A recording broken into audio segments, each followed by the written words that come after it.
Let's do an example. In this case, we have the rate constants for a reaction at two different temperatures, and we want to find the activation barrier. So we'll start with the Arrhenius expression, which relates the rate constant and the activation energy, and we'll take a ratio of the rate at two different temperatures.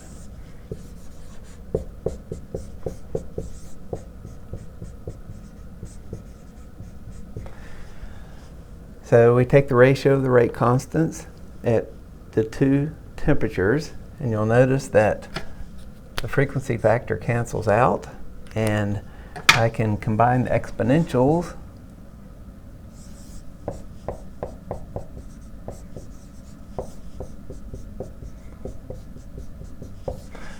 and then I can take the natural log of both sides of the equation, and I'll get the following.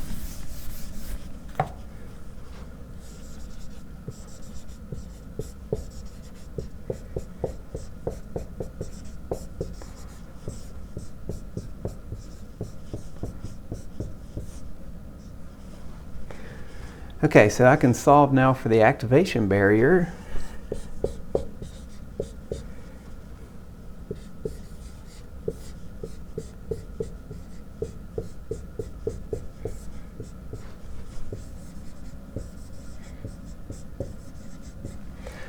So this is my expression for the activation barrier, and I have the two temperatures and I have the two rate constants.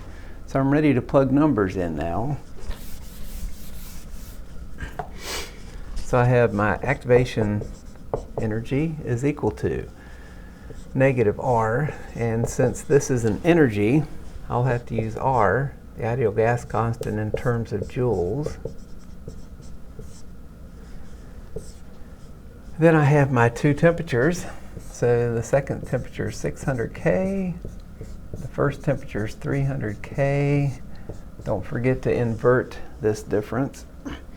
Then I have the natural log of the two rate constants ratios. So I have 4.5 times 10 to the minus 3 divided by 3.5 times 10 to the minus 4. And I haven't written units because the units are the same and they've canceled out in that quotient. Okay, so now you'll see that Kelvin is going to cancel, and I'll just be left with joules per mole for my units. So when I calculate the activation barrier, I'll get 12.7 kilojoules per mole.